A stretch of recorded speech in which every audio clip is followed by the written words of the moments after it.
మన ప్రభువు ప్రియ రక్షకుడు యేసుక్రీస్తు వారి శ్రేష్టమైన నామంలో మీ అందరికీ వందనాలు తెలియపరుస్తున్నాను. మరి ఒక్కసారి ఇంకొక వీడియో ద్వారా మీ ముందుకు రావడానికి దేవుడు ఇచ్చిన అవకాశాన్ని బట్టి దేవుడి నామాన్ని ఎంతో స్తుతిస్తున్నాను. ఈ వీడియో ద్వారా మనము బైబిల్లో రాజాజ్ఞను లెక్క చేయని వారు ఎవరు అనే దాన్ని మనము చూద్దాము. పరిశుద్ధ గ్రంథంలో నుండి ఒక ఆజ్ఞ రాజు దగ్గర నుండి వచ్చినప్పుడు కొంతమంది ఆ ఆజ్ఞను లెక్క చేయలేదు.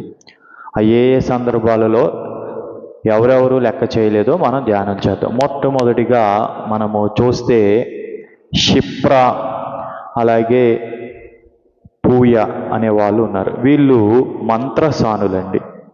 వీళ్ళు ఎవరంటే మంత్రసానులు అంటే ఎవరంటే కాన్పు చేసేవాళ్ళు. ఈ రోజుల్లో హాస్పిటల్స్, కార్పొరేట్ హాస్పిటల్స్ ఇవన్నీ వచ్చేసినాయి కాబట్టి కాన్పులని హాస్పిటల్స్లో జరుగుతున్నాయి. కానీ పూర్వకాలం రోజుల్లో మంత్రసానులు ఉండేవాళ్ళు. వాళ్ళు పురుడు పోసేవాళ్ళు, కాన్పు చేసేవాళ్ళు. అయితే ఫరో చెప్తాడు, హెబ్రీ స్త్రీలకు కాన్పు చేసేటప్పుడు ఒకవేళ వాళ్ళు మగపిల్లలు అయితే, పురుడు పోసేటప్పుడు మగపిల్లలు అయితే మీరు వారిని చంపివేయండి అని చెప్తాడు.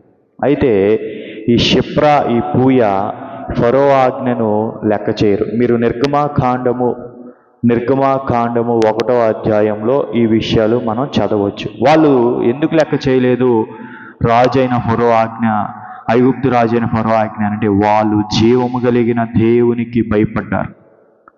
అమ్మో, ఈ ఫరోకి వ్యతిరేకంగా వెళ్ళినా పర్వాలేదు, కానీ జీవం కలిగిన దేవునికి, మరి జీవము కలిగిన దేవునికి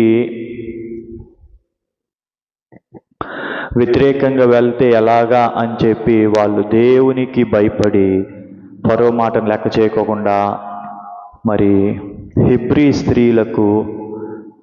స్త్రీలకు వాళ్ళు పురుడు పోసి కాన్పు చేశారు. ఆ విధంగా దేవునికి భయపడ్డారు ఈ మంత్రసానులు. అలాగే తర్వాత మనము చూస్తే షడ్రకు, మేషకు, అబేద్నెగోలు మనకి కనబడతారు రాజాజ్ఞను లెక్క చేయని వాళ్ళలో. ఈ షడ్రకు, మేషకు, అబేద్నెగో ఏ విషయంలో ఎవరి మాటకు లెక్క చేయలేదని అంటే, నెబుకద్నెజరు రాజు, ప్రియ దేవుని బిడ్డలారా, ఈ నెబుకద్నెజరు రాజు మరి ఒక బంగారు విగ్రహాన్ని తనకు తాను చేసుకుంటాడు.